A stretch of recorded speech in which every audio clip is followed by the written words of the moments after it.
It's your boy, Willie Paul. I'm sitting down with Pastor Elwin. Pastor Elwin, how was your New Year's? Wild and crazy, noisy. Um, I want to say illegal, but that wouldn't put me in a good light. No. Observer of, yeah, let's say it that way. The observer of Oh my your hands goodness. are clean. Yeah. Yeah. Somebody else lit it, not me. Yeah. What is that? Plausible deniability? Yeah, really. Yeah. Yeah, you kept plausible deniability the whole time. Yeah. Well, it's the start of a new year, but we're getting back into the message that Pastor Owen you shared this past Sunday and Saturday. It was about fresh starts. It's about moving forward into the new year, and what I thought was really funny was that it felt like almost every church last year started off with like 2020 vision, and everything, and now we're all just kind of like, all right. Let's just start fresh. Yeah. It's like even with the fireworks, as I watched everybody, burn their money away. I was trying to figure out, is it because they're so fed up with last year that they just want to celebrate getting rid of it? Or are they super excited about what's coming up ahead?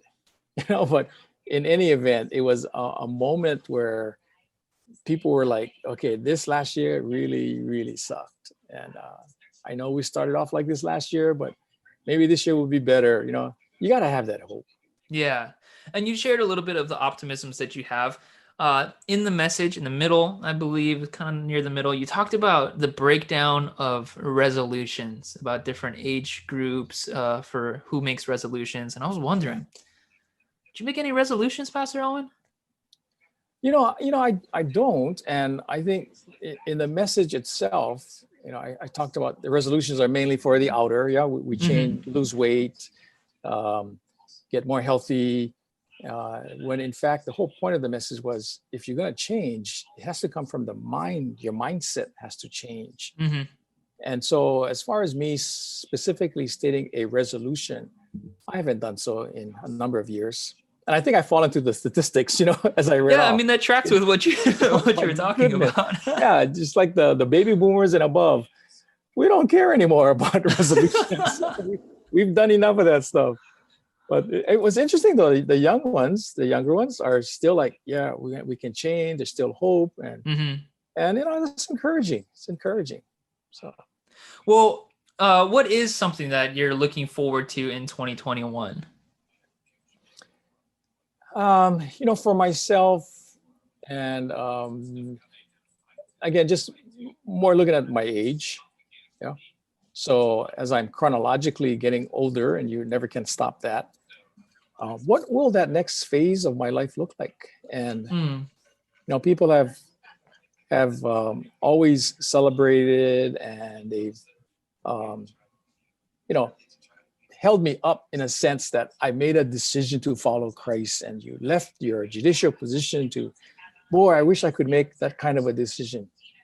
Folks, that doesn't end. You're continually looking at your life, and the book, so-called, of your life. The chapters are still turning, until the day that you have no more breath left.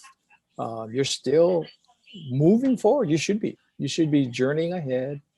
God still is sweeping the path in front of you as to where you're going to be walking. And so for me, I'm in a season where I'm looking at that again. So what is this new season going to look like for me as I'm getting older, and, watching Brandon look, I'm just so blessed to be around, young leaders like yourself and Brandon and Cam, and, guys you're so much, at the beginning of everything. Not that you're newbies by any means, but you're at the beginning of a journey that I just see nothing but good ahead of you.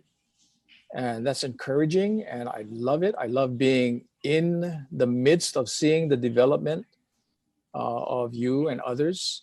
But then for myself, so what does that mean for me? Am I heading more towards a sunset? Is it dimming? I don't think so. I don't think I see the sun going down anytime soon. But yet there's something else. And so how do I prepare myself going back to the question of what am I looking forward to this next year? How am I preparing myself for what that is? And it's a Hmm. discovery phase, and it's a day by day thing. So So yeah, not quite ready to ride off into the sunset. my wife won't let me do it. Yeah, I said it before, and I'm telling the truth. Her little words are, "You're not retiring. You're not staying home. You're getting in my way. I can't clean the house. When are you going to go back to work?" So Oh. yeah, I have my marching orders to get out there and do something. Well, maybe you can find like a new hobby or something. You can get really into fishing or something. No, I think ministry is always a part of it. I don't know what part yet. I mean, it's still Mm, with the church. I am not mm, leaving anywhere. I'm not moving house. I'm not going anywhere. I'm still in ministry, but as I see, that you and others, the young leaders begin to raise up, I need to get out of the way in a sense to mm. allow you guys to take more responsibility, but I'm still there. I'm still there to pick up pieces if they fall apart. And so, I said this to Brandon, and I'll say it to you guys too. Like a trapeze artist, you're doing your moves, and I think you're more willing to take the risk if there's a safety net under you. Mm, And I want to help to be part of that safety net. mm. And so, risk away, take as many uh, trials as you want, because me, myself, Ed, Kenny, others, we're not going to let you guys fall. But it means something for us. Yep, we have to know what that is. We can't just flounder out there. And so, this next year will be good. I'm looking forward to it. Yeah, it's going to be really good. In the weekend message, you talked about looking forward and looking forward to all the new things that God is going to do. So as you're talking about transitioning into this next stage of life, what's on the plate moving forward, it reminds me of the verse that you shared from Isaiah 43, where God is saying, "I'm doing something new. Don't you perceive it?" Yeah. And I've always that verse has always kind of played with me in a way, because it is in one way very inspiring, where it's okay, God is going to do something new, but then at another part of me is almost worried, because but what if I don't perceive it? Like, what Yeah. if I'm so focused on something that God is over here doing something new and I just completely miss it? So Yeah. Pastor Owen, how do you like perceive what God is doing? How do you set yourself up to see the new things that God is doing? Yeah. That's why I try to dovetail that scripture with Romans and Colossians, Mm-hmm. where it talked about the fleshly mind, the mind of man. And I think a line that I used in the message was, our human minds are predisposed not to accept the things of God, Mm-hmm. although He has the best things. And so when I read Isaiah 43, it wasn't so much of here's all this good stuff. Come take a look at your Christmas presents that are under the tree. Mm-hmm. It was almost I read it almost with a scolding kind of a spirit, where God says, look, Interesting. the Christmas presents are right in front of you. Why aren't you seeing that? Kind of an attitude. Huh. And you tie that with Roman, and the answer to the question is, because if we continue to live with our human minds, we'll never see it, even though the plans are right there. Mm. And so for myself, as I'm looking forward to this next year and trying to set up, what is that journey that God has me on? What is that path that He's laying out for me? I need to um, exercise the spiritual disciplines that's going to help me to gain a spiritual mind Mm. versus the fleshly mind. Because your fleshly mind is your natural man. That's who you are. Mm-hmm. That's how you were born. The spiritual mind is a transformative mind. And that transformation can only happen by the power of the Holy Spirit. And so the example I use of me calling Brandon and asking him to go to the conference, that doesn't happen in the fleshly mind. Mm. And that's why a lot of men, a lot of boys and kids are living in fatherless households. Even if the father is home, they're not engaged, because fathers are living with the fleshly mindset. Mm-hmm. And either they make macho, big body kind, or to hide the fear that's in them, or they are fearful of, like I said, rejection. They don't want to fail. They're supposed to be the success story. And so with that fleshly mind, we try to live life on the decisions that we make, and we mess up. Hmm. But to understand the plans that God has for you, what are the plans that God has for me? You need to ask yourself that question. Anyone else listening to this podcast should be asking themselves that question. What are the plans that God has for me? How do I see it? Mm. Change your mind, change your thinking. Do not be conformed to this world, but be transformed by the renewing of your mind. How do you think? And so the 3 points that I shared in the end was really meant to help you to change your thinking that God is completely sovereign over everything, Hmm. and he provides everything, and he sees you as something very valuable. Um, there's so much more I could have said. In fact, this guy after church said, "Wow, that was so good. It felt like it was 5 messages in one." And I said, "You should have seen what I cut out," which I'll talk about in the coming weeks. So Ah, okay, okay. yeah, so that's a teaser. But So you yeah, mentioned that part of that transformational process is the spiritual disciplines, things like reading your Bible, things like prayer, meditating on scripture, worship, celebration, silence and solitude, all of that. Which spiritual disciplines have been most impactful in your life? it's sitting and reading, of course, Mm. sitting, reading, and then what I've just started to do again. So I go through different seasons, Hmm. and it's not to say that one is bad or one is better than the other. I think like exercise, you want to go through different routines to develop different parts of you. Mm. So you're surfing now. You don't want to just surf Waikiki waves all the time. You got to get into some other waves because Yeah. it'll challenge you. Hmm. And You learn something sometimes new. you'll get messed up, but you'll learn something new, right? I've gotten messed up. Yeah. And the next morning you wake up and there are muscles that you never thought you had, right? Because it Oh, was that's after I recover after the few days of I can't move. I'm so much pain. but for me, so there are different things that I do. So Mm. I will read the Bible. There are different Bible plans, of course. That's why I don't really try to push one in particular. Hmm. There's so many different ones. There's some where you read and there's a devotional with follow-up scriptures. Mm. And so I've done those. And those scriptures are more sound bites. They'll take like 3 or 4 verses and that's it. But it helps you to get to know relevant scriptures. The one that I'm re-entering now is reading through the Bible, of course, but sitting, disciplining myself to sit still Mm. and then to begin to record. And I'm recording it with this purpose. I've never done this before. I'm writing my journal actually in my Bible Hmm. because I've recorded journals in separate books, and I ended up with shelves and shelves of these books. And I thought, what Mm. do I do with these books now? I mean, it's from years and years and years. But what we've done in the past is we collect Bibles after a while, and then we give them away. Mm. And so I'm specifically writing in this Bible now a journal entry, knowing that I'm going to give this Bible away one day. Mm.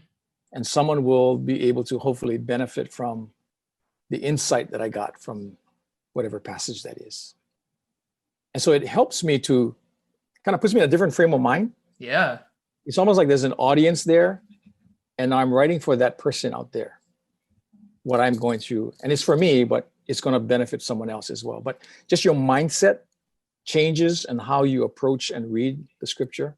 So Mm. I've been doing that. And hopefully that'll help to transform my mind too as I begin to see more things that God is revealing. Are you writing with someone specific in mind or just like, No, whoever's going to read that Bible, whoever's going to pick it up. We've given some Bibles away. This lady was going to Africa mm. and she was just collecting Bibles. So I gave her a bunch, and some I had written in it. But this one specifically, I'm going to make sure that when I give this Bible away, someone's going to get it with, I mean, they won't have any margins, sorry, to take their own notes, but hopefully it'll help somebody who, can learn from it. Wow, that's the first time I've ever heard someone doing something like that. That's really cool. Yeah. Yeah. Another thing that we talked about in the past message this weekend was about uh, moving past hesitation and into action. So you have spent the time doing the spiritual disciplines like journaling, praying, reading, and so you feel like you have a good direction. You've transformed your mind, and you're in the process of transforming your mind, and you feel like God is calling you to move in this area or to do something here. How do we kind of a two-parter? How do we get over the hesitation, the indecision, and then how do we know it's the right thing to act upon? Unless you've heard the Lord's voice audibly, which I have not, Mm, and I don't know how many people have. I'm not going to ever judge someone's, prophetic word or what have you. But for myself, I've never heard the voice of God audibly. Unless you've have that happen to you, you're not going to bat 1,000. Let's just mm, start with that. You're not. But if you spend enough time with a person, you will know what their heart is. You will know what their intentions are. You will know them. mm-hmm, And I've used this before about with Joy. I'm married now. Next year we'll make 23 years. And so, I think I know her well enough that she doesn't have to say anything. I just know. mm-hmm, Um, and then when she does say something, or when I see, what action she's taking, I know because I've spent time. mm-hmm, And so I think what a person needs to do is to spend that time reading the word, spend that time in prayer, spend that time in meditation, spend that time in worship, spend that time searching, getting wise counsel. Because I get to know her too from talking to her friends or her sisters, who have mm, grown up with her. So you get to know the person even through, third party means, but you use all of that to know who the person is. And then when you know, like when I used to say, okay, I'm going to go play volleyball. And when she says, go, that means no. And even Jared asked me, he goes, well, how did you know she meant no? I said, because I've done it before and I went and it was the worst game ever. so there's something in, and when you spend the time, and so I got to be careful how we say this, because I don't want people just jumping to something because, oh, that's it. mm-hmm, Pastor Allen said, don't hesitate. I'm just going to do it. No, I said, no. You still spend time studying, getting to know the voice of God, the heart of God. But once you know, then you better do it because mm, that's why with Lot, I tried to make it a point that it was the angels. God was so clear. His message was so clear because the angels said that. They were right there. It wasn't where mm-hmm, Lot was, oh, I wonder if is this the angels or not. No, he knew. And I think God gives us a conscience. God gives us a prompting in our hearts, one way or the other. mm. Is an example. I'll expound on this example in a future message, just as a teaser. Jared got his truck towed. That's all Not I'm going for to say. real? Yes. Oh, And bummer. here's a short story. He took Kira, his girlfriend, to lunch, and he said the food was they were in a rush to get out of there. And Joy asked him why. He said, because I was so afraid the truck was going to get towed. So he knew, there was a conscience that bothered him that he couldn't enjoy the lunch. So he knew he parked in the wrong spot. Yeah. And I think sometimes when we go, well, how do you know? Be honest with yourself. You got to be Mm-hmm. brutally honest with yourself. You know what God is asking you to do. And when that's clear, you got to do it. Mm-hmm. Like the angel said to Lot, because I can't do anything. God cannot give you the miracle. God cannot show you the promised land until you start moving, until you go. Mm. So I thought for me that was a powerful line. That you gotta do it. You gotta get going. So Mm-hmm. Mm.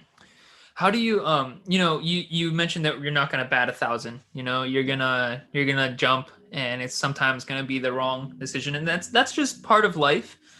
yep. How do you move forward after making something like that? Whether it's a small thing, or a big thing, how do you learn from that? Yeah. The first point is you have to have a willing heart to learn.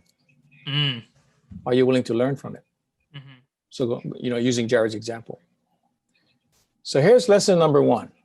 And then I explained to him, when you read a sign and Yeah. it says no parking, what part of no don't you understand? No means no. But the other part that I tried to teach him is there is a weight of responsibility that I want you to feel when Mm. you're dealing with someone else's possession.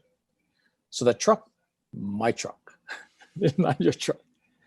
If that's your truck, you want to drive it off the cliff, that's up to you. But that's my truck. Mm-hmm. And you're with a girl who is someone's daughter, who someone raised from when she was in diapers. Yeah. And he's saying, you have permission to take my daughter to lunch. Don't go making some stupid decision that's gonna, because it now affects her. Poor Mm-hmm. thing. Poor thing. They're standing on the side of the road, waiting for me to come and pick them up. And Joy said, I would have left them. Would have just Make them catch a but bus. yeah. Oh, he asked me, he goes, oh, what if you weren't around? I said, call Brandon. Brandon told me, oh yeah, my car got towed so many times. I said, yeah, thanks, Brandon. But the lesson, what is the lesson here? Mm. And whenever he's gotten into that kind of situation, I would always say, what is the lesson here? For myself, playing sports, playing volleyball, I would encourage every parent to get their child involved in sports, Mm. especially a fast moving game, because with sports that are fast moving, you make a mistake, you're not going to be, you're not going to spike 100%. You're not going to pass 100%. You're going to make a mistake, but you got to learn how to learn from that. Mm-hmm. What did I learn? My arms are a little off. My position was a little off. You can't tell the world, stop. I got to figure this out. No, you got to learn the lesson, because the next serve's coming, Mm-hmm. And so that's what I try to do. You're not going to bat 1,000. I think the most important thing is, what is the lesson you're learning? Mm. So. To be able to, in the midst of realizing that you kind of messed up, to stop and say, all right, what's the lesson here? Yeah. God is still the coach. Let's stay with the sports metaphor. God is still the coach. He's still the owner. Using the points I used on Sunday, he will continue to provide everything you Mm-hmm. need. You'll have everything you need to play this game. And he recruited you because you're valuable. Mm. He didn't recruit just a quarterback. He recruited a tackle and a guard and a defensive back and a kicker and you may not be on the starting team, but you're going to go in one day. I heard one of the coaches say with COVID and everything, a lot of these players, they get knocked out of the game. Mm-hmm.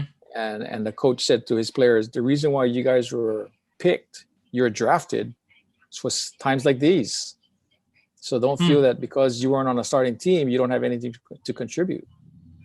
You're on the team because you're valuable. And God is saying the same thing to us. Even though you make mistakes, God says, you're still valuable. I'm not giving up on you. Mm. Wow. That's really good. So even when you make those mistakes, it's not like God is like, whoa, you messed up, bye. But it's next. the learning, and it's okay, what are you going to learn from this? How are you going to move forward from this? Yeah. And on an annual basis, I think I said the grace of God is expressed, or the love of God is expressed in the grace that he gives to us. And it's like every year, every new year is like God is saying, here's my grace again. Mm-hmm. What do you need to do this year? You went through last year. What do you need to do this year? Yeah, New Year's, it helps to give a wider perspective on things, because we can get caught up in the day to day, month to month. But to be able to say, okay, what was the course of my life over the past year, Yeah. or now that 2020 is done, we can look back at like 2010 to 2020 and like Yeah. the past decade. Like, what was the course of my life? And then now is the opportunity where we can ask God, all right, what's the lessons that you're trying to teach me? Yeah. Where am I supposed to be learning? How do I dust myself off and get back in the game? Yeah. And it's a wise person that does that, because you don't have to, right? Mm-hmm. You go from December 31st to January 1st. If you didn't know anything, it's another day. If you lived off the grid and you went into the rainforest or whatever, you had no calendar, no perception of what, you don't know. It's a new year. I mean, the seasons may cycle, but it's so subtle that you don't know at this moment, it's a brand new year. Mm-hmm. But those who I think are wise and they want to look ahead, they will use that moment to go, okay, it's the new year. So what have I learned from the past? I'm not going to bring that with me into the future. All this that I've learned, let it go. And now God says, I have all of this in front of you. Will you not perceive it? Mm-hmm. So as we move forward into this new year, as we get past the start of the new year, and before we know it, it's going to be summer already, and Yeah. then we're going to blink and it's December again. As we move forward, take the time to maybe cut out a 20-minute, 30-minute chunk of a day, whenever you can find the time, just to look back at the past year, the past decade even, and see, all right, God, like, what's the lessons that you're trying to teach me? What's the new thing that you're doing? And God, help me to perceive it. Help me to move past Yeah. hesitation, past uncertainty, indecision, and just jump into what you have for me. That comes through the renewing of our mind, through the spiritual disciplines of prayer, of fasting, as we're in the 21 days of prayer and fasting with the rest of Foursquare, through reading our Bible and worshiping and being still and knowing that He is God. One of the things that I've been doing is instead of, usually when I wake up, I just grab my phone and I like scroll through and anything while I lay down. So before I even like get up, I'm already like ingesting all this stuff. Yeah. And so the past few mornings I've been waking up, and then before I grab my phone, I'll make a cup of coffee and then drink coffee while I read the Bible. Mm. It's just a whole new way to start the day. It's so Yeah. good. Isn't it? Yeah. Isn't Yeah. that? Yeah. Yeah. It's so refreshing, you know? Yeah. I feel less like bothered. But anyway, this isn't about me. Oh, that's good. That's good. That's good stuff. That's Thank good you. stuff. But that is available to anyone who's listening or watching right now. That refreshment and that like breath of fresh air is available for you. Yep. If you would just move past the hesitation and act on it. Yeah. Yeah. So as we wrap up, if you'd like to register for in-person services every Sunday at 9 a.m., head over to our website. We've got a bunch of other announcements like and links like prayer forms. If you want to jump into a connect group, which is another great way to start off the year with some accountability with people who are going to be there to walk you through everything, as well as next gen gatherings. So Metro Kids, we gather on Sundays at 10:45 and Alive on Wednesdays at 6. You can subscribe to our Alive's YouTube channel too, and watch all the YouTube videos that I've been putting out, which I think are pretty good. I think Yeah. I'm no Mr. Beast, but I think they're pretty good. Can I say a couple of things? Be listening also for some updates on service times. Just given the attendance over the last few weeks, you're going to be hearing some announcements soon of going to 2 services, in-person services on Sunday. Mm-hmm. And part of the reason for that is we want to make sure people feel safe. And so we don't want to pack the house, and we want to give room, enough room so people have the physical distance between others.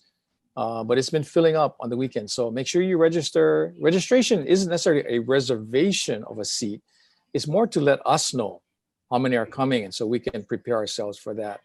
But be listening for that, and also for this podcast, spread the word. If you're listening to it, it's helping you. Let others know about it, and yeah, because our heart is to serve whoever is listening to these podcasts. Yeah. So with all that, stay tuned. Some exciting things coming up at Metro in 2021. And we're so excited for everything that God is going to do. So we'll see you on weekend services in person or next week in the podcast. Yeah. Shoots, everybody. Yeah, awesome.